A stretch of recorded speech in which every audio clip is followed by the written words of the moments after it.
अतः पंचदशो अध्याय सृष्टि का वर्णन। नारद जी बोले, हे महाभाग, हे विषय, हे विधे, हे देव श्रेष्ठ, आप धन्य। आपने आज यह शिव की परम पावनी अद्भुत कथा सुनाई। इसमें सदा शिव की लिंगोत्पत्ति की जो कथा हमने सुनी है वह महादिव्य, कल्याणकारी और अद्भुत है, जिसके प्रभाव मात्र को ही सुनकर दुख नष्ट हो जाते हैं।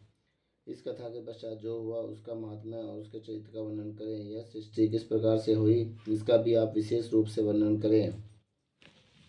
ब्रह्मा जी बोले, आपने यह उचित ही पूछा। तदनंतर जो हुआ और जो जैसे मैंने पहले सुना है वैसा ही मैं संक्षेप में कहूँगा। हे विपेंद्र, जब सनातन देव शिव अपने स्वरूप में अंतर्ध्यान हो गए तब मैंने और भगवान विष्णु ने महान सुख की अनुभूति की।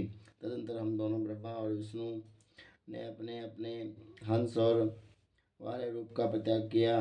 सृष्टि संरचना और उसके पालन की इच्छा से हम दोनों उस शिव की माया के दोनों प्रकारों से घिर गए। नारद जी बोले, हे विधे, हे महाप्रज्ञ ब्रह्मांड, मेरे हृदय में महान संदेह है। अतुल्य कृपा करके शीघ्र ही उसको नष्ट करें। अन्य रूपों को छोड़कर आप दोनों ने हंस और वारय का ही रूप क्यों धारण किया, इसका क्या कारण है, बताइए। सूत जी बोले, महात्मा, नारद जी का यह वचन सुनकर ब्रह्मा ने शिव के चरणों बिंदों का स्मरण करके आदरपूर्वक यह कहना प्रारंभ किया। ब्रह्मा जी बोले, हंस को निश्चल गति ऊपर की ओर गमन करने में ही होती है। जल और दूध को पृथक पृथक करने के समान तत्व और अतत्व को भी जानने में वह समर्थ होता है। अज्ञान एवं ज्ञान के तत्व का विवेचन हंस ही कर सकता है। इसलिए सृष्टिकर्ता मुझे ब्रह्मा ने हंस का रूप धारण किया। हे नारद, प्रकाश स्वरूप शिव तत्व का विवेक वह हंस रूप प्राप्त न कर सका, अतः उसे छोड़ देना पड़ा। सृष्टि सृजना के लिए तत्पर प्रवृत्ति को ज्ञान की प्राप्ति कैसे हो सकती है। जब हंस रूप में वह नहीं जान सका तो मैंने उस रूप को छोड़ दिया। नीचे की ओर जाने में वारे की निश्चल गति होती है, इसलिए विष्णु ने उस सदाशिव के अद्भुत लिंग के मूल भाग में पहुंचने की इच्छा से वारे का ही रूप धारण किया। अथवा संसार का पालन करने वाले विष्णु ने जगत में वारे कल्प को बनाने के लिए उस रूप को धारण किया। जिस दिन भगवान ने उस रूप को धारण किया उस दिन से वह वारे संगक कल्प प्रारंभ हुआ था। अथवा उस महेश्वर की जब यह इच्छा हुई कि विवाद में कैसे हम दोनों के द्वारा हंस और वारे का रूप धारण किया जाए, उसी दिन से उस वारे नाम के कल्प का भी प्रादुर्भाव हुआ।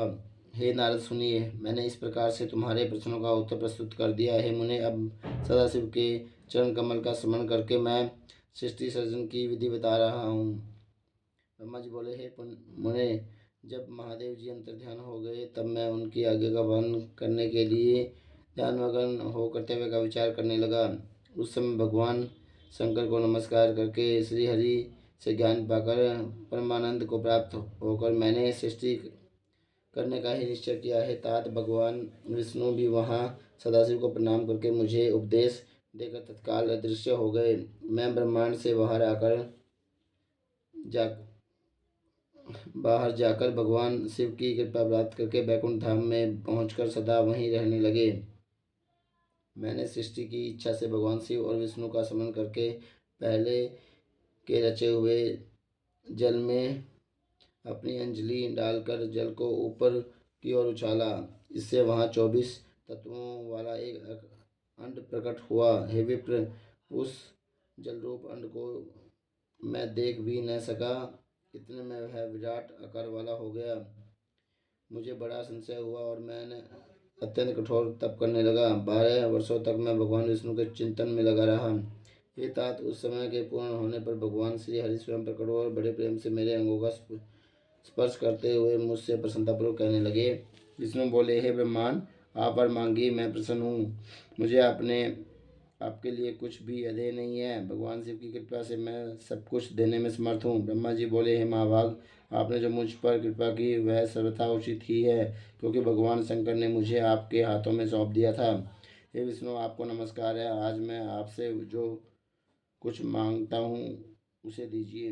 हे प्रभु, यह विराट रूप तथा 24 तत्वों से बना हुआ अन्न किसी तरह चेतन नहीं हो रहा है।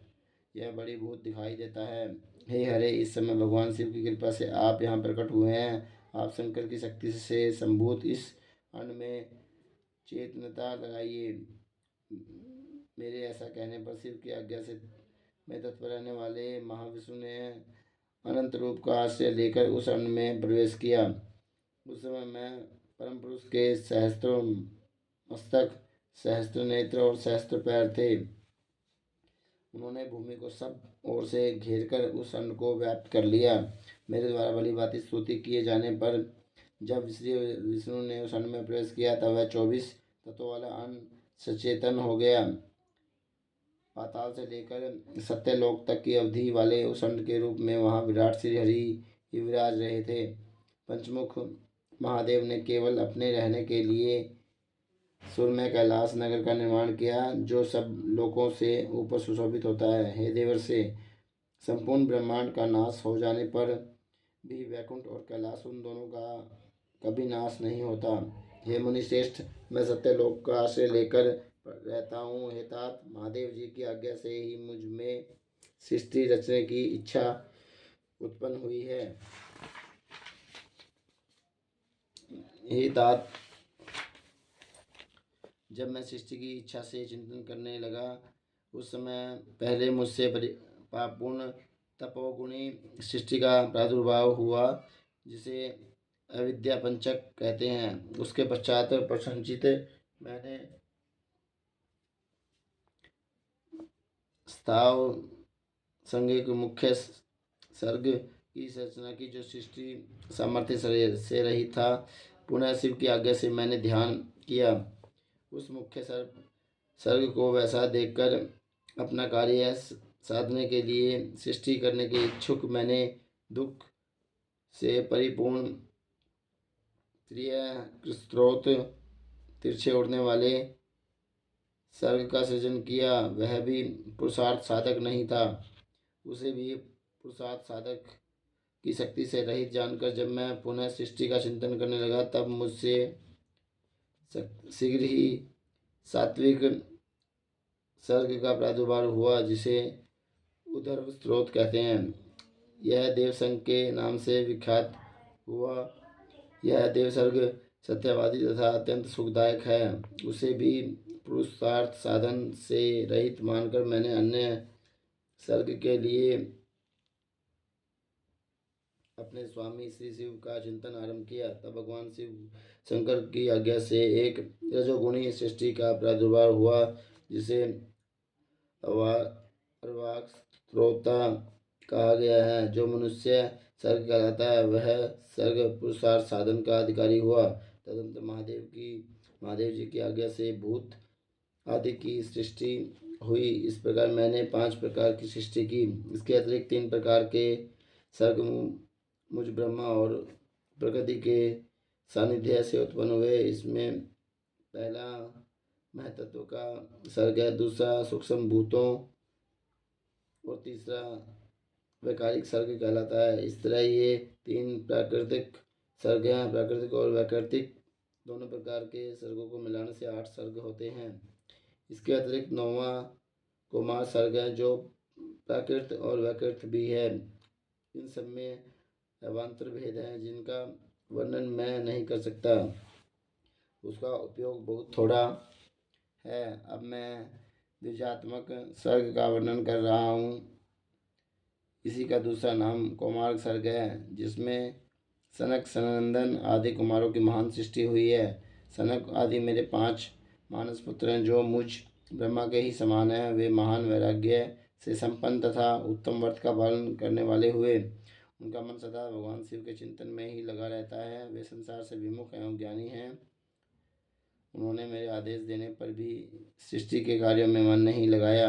ये मुनिश्रेष्ठ, सनकादि कुमारों के दिए हुए नकारात्मक उत्तर को सुनकर मैंने बड़ा भयंकर क्रोध प्रकट किया, किंतु हे नारद, मुझे मोह हो गया। हे मुने, क्रोध और मोह से विहल मुझ ब्रह्मा के नेत्रों से क्रोधवश आंसू की बूंदें गिरने लगी। उस अवसर पर मैंने मन ही मन भगवान शिव का विष्णु का स्मरण किया। वे शीघ्र ही आ गए और समझाते हुए मुझसे कहने लगे, आप भगवान शिव की प्रसन्नता के लिए तपस्या कीजिए। हे मुनिश्रेष्ठ, श्री हरि ने जब मुझे ऐसी शिक्षा दी तब मैं महाघोर एवं उत्कृष्ट तप करने लगा।